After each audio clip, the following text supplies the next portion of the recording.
Hi, this is Sue Jackson of the Book by Book blog, and I'm here today with my February reading wrap-up. So, as usual, I'm starting with my current reading journal. In February, the first book I read was A Serpent's Tooth by Maddie Dalrymple. This is a wonderful series. It's called the Ann Kinnear series. She's a local author that I absolutely love. I don't read many series, but this is the fifth book in this series, and I've read every single one so far, in order, which I don't normally do. The Ann Kinnear series is all about their mysteries, where the main character, Ann Kinnear, is a woman who can sense spirits and communicate with the dead. So she helps to solve mysteries by talking to ghosts. I love that supernatural twist. This one, book 5, A Serpent's Tooth, takes place near me in southeastern Pennsylvania at a family-run winery. So that was a really unique and interesting setting. That's something else that Maddie does wonderfully. Setting is always a big part of her novels, and she has a talent for just making whatever setting she's using just come alive with great details about the local area, about the surroundings. So in this case, it's a family-run winery. The patriarch of the family is dying. He's got a son and a daughter. But the winery is called Lynch and Son, and his father left it to him. He's a bit of a traditionalist in that way and really wants to leave it to his son. But his son has no interest in the winery. He's actually living in Hawaii with his partner and their son, and has no interest in moving back to Pennsylvania or in running a winery. His daughter, on the other hand, works at the winery. She has been immersed in it, in the business, since she was a child, loves it, and really wants to inherit the winery and run it. So toward the beginning of the book, as you might expect, the patriarch dies without telling anyone who he chose. And he let them know he had 2 complete wills drawn up, both valid, each one naming the son and one naming the daughter. So that's where this starts. And Anne happens to be running the guest cottage on the premises. Soon there's another death, and once again, Anne is in the middle of a mystery. So she's talking to ghosts. She's trying to solve this mystery of the missing will. As always, there are thriller-like elements to this as well, especially toward the end. So I highly recommend the Ann Kinnear series by Maddie Dalrymple. This is book 5, A Serpent's Tooth. The first book was A Sense of Death, and I will include links to both of those down below. My first audiobook that I listened to in February was Anywhere You Run by Wanda M. Morris. This was a great choice for Black History Month. It's historical fiction. There's also a little bit of suspense to it. This novel is it begins in 1964 in Jackson, Mississippi, during the Freedom Summer, when busloads of people from the North came down to the South to try to help register Black voters. An effort that was not appreciated by most of the local residents. At the very beginning of this book, there are 2 sisters, 2 Black sisters named Violet and Marigold. Their older sister was named Rose. They have recently, they're I think 20 and 21 when this starts, they have recently lost their mother, their father, and their sister. And one of them is feeling responsible for her sister's death. And meanwhile, around them, there is all this upheaval and violence because of the Freedom Summer and the efforts to register Black voters and the backlash against that from some of the white residents in Jackson. So just recently, there were 3 of the people helping with voter registrations were murdered. So that's just happened at Well. So that kind of sets the stage, the historical stage for what was going on at the time. But this is also a very personal story about Violet and Marigold. One of them, at the very beginning of the book, one of them is raped by a white man and kills her assailant. So she knows it's only a matter of time before the police figure it out. She goes on the run. For obvious reasons, she is a black woman who has killed a white man. She knows it doesn't matter that he raped her. You know, she will still be found guilty, put in prison at the very least, if not murdered herself. I should have double-checked the characters, but I think that is Marigold. So Marigold leaves town. She gets on a bus. She ends up in a small town in Georgia. Meanwhile, Violet is still back in Jackson, but she finds out she's pregnant. The man who fathered the baby isn't really interested. So she, single and pregnant in Jackson, Mississippi in 1964, she also leaves town. She heads north, hoping to find a place where there's a little more equality and peace than the way things have been in Mississippi. So the 2 sisters have both left town to seek safety. What they don't know is that there is a man who becomes increasingly desperate, who is tracking both of them. So that's where the suspense comes in. So it's a wonderful historical novel, great historical detail, but also a very personal, intimate novel about what these 2 sisters are going through, and with a bit of suspense in it as well. It was excellent and really great on audio. That's Anywhere You Run by Wanda M. Morris. Next up, I read a book that I thought was perfect for February, Dead of Winter by Stephen Mack Jones. Stephen is the author of this series. This is the 3rd book about an ex-Detroit cop named August Snow. And the first book in the series is called August Snow. Book 2 is Lives Laid Away. And that book was featured for Booktopia one year, an event I go to every year. So I got to meet Stephen at that event. That was the first of his books that I read, and I went back and read book 1, and now I've finished book 3. So as I said, the main character, August, is an ex-Detroit cop. He's also ex-military and has PTSD from his time in Afghanistan. He won a lot of money, millions, in a lawsuit against the Detroit Police Department because he was disgusted by the corruption he saw there. And he was trying to stop the corruption.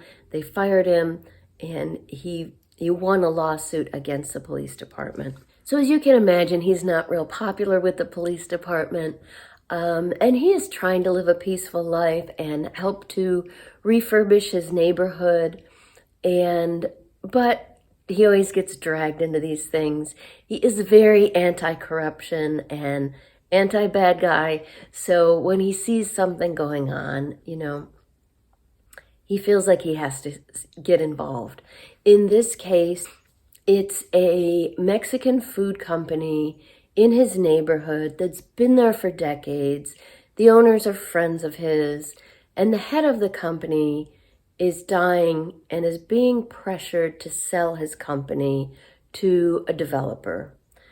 And the more August finds out, the more he realizes there's some bad stuff going on with this situation. He gets involved. These books are really fast-paced. They're wonderful thrillers, always with a good mystery at the center, very twisty. They're a little too violent for my taste. My husband reads the series as well.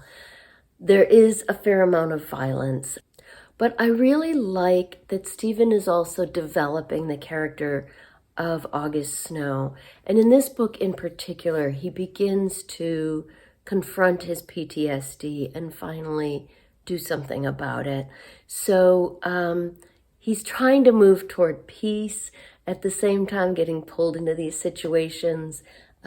These books are very well written, and what I forgot to mention is that Stephen has a great sense of humor. So although they are thrillers, there's also a wonderful thread of humor throughout them.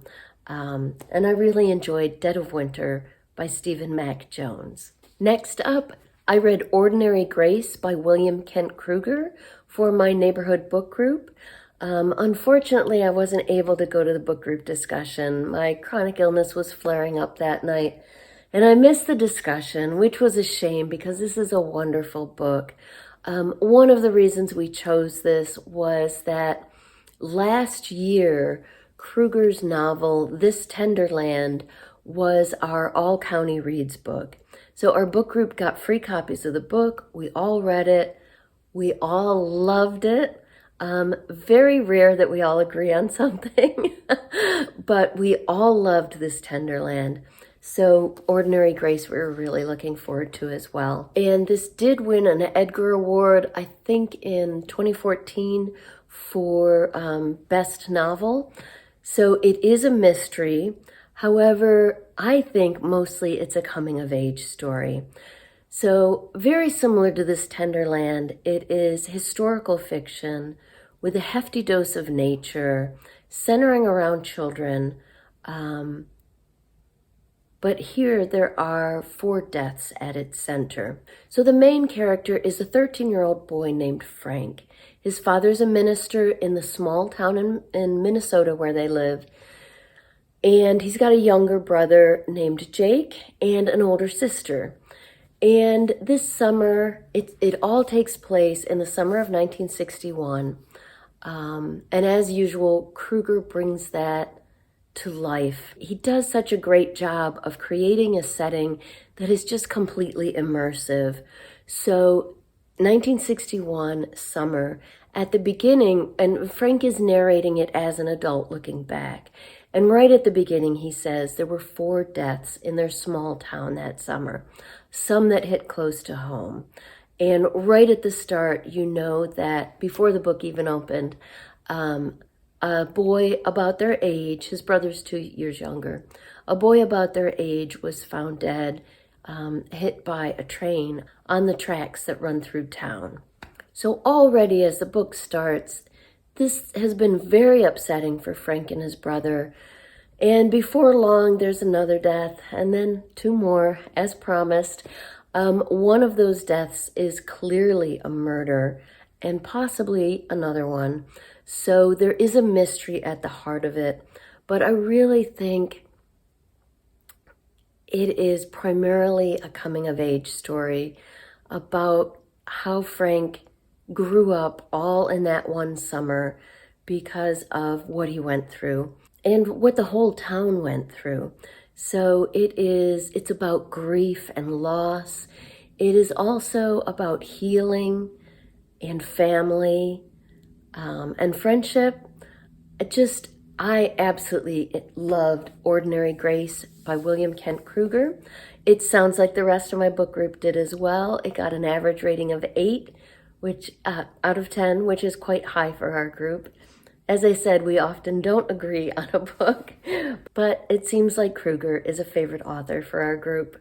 So my second audiobook in February was The Upper World by Femi Fadugba. This is a really unique YA novel. It's science fiction. It's set partly in London, in South London in the present, and partly 15 years later. It sort of deals with time travel, but also with kind of alternate timelines. Then that's all stuff that I really love. So the main character, it begins in pretty much the present day South London with a teen boy named Esso. And he lives in a very poor section of town. Gang violence is a huge problem there. He is trying very hard to stay out of it. He's got a single mother. And toward the beginning of the novel, Esso gets hit by a car and suffers a head injury. And in his mind, travels to this other world, what he begins to think of as the upper world. And in it, he can see familiar people and familiar places, but events happening that haven't happened yet.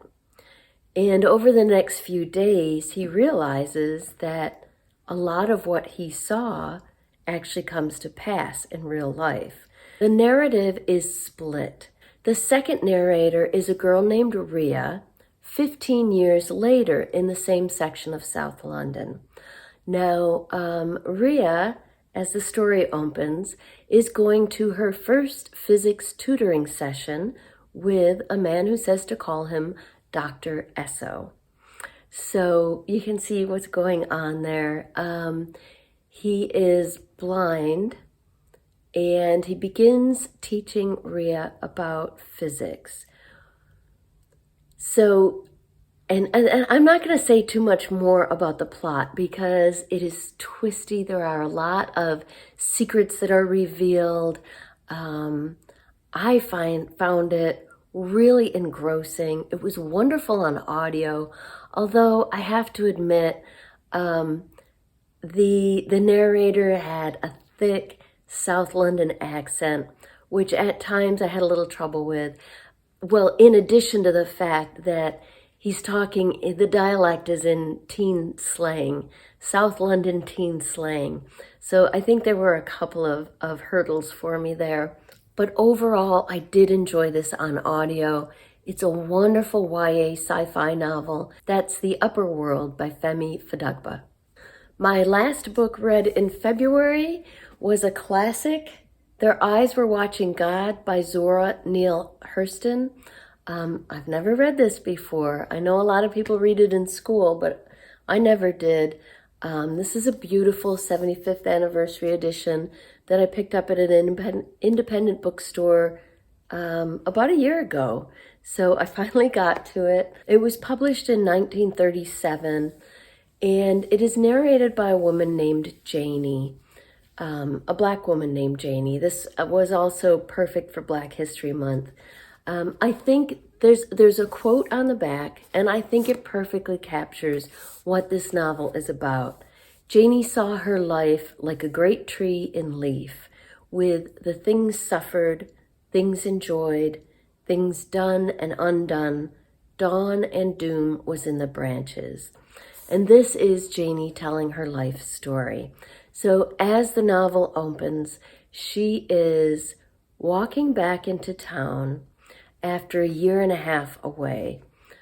We don't know much as readers, just that everyone in town is out on their porches talking about her as she comes back into town, because apparently she left in a car wearing a beautiful blue silk dress with a younger man, and she's coming back into town walking in a pair of old ratty overalls and shirt, and everybody wants to know what happened to her.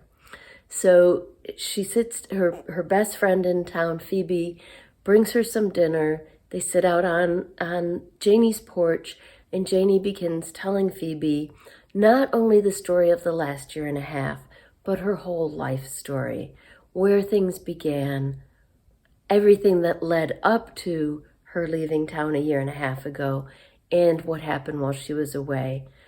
It is a wonderful book. I really enjoyed it. This is another book that does use dialect. In this case, like 1930s Black Southern dialect. So, and the dialogue portions are written in dialect.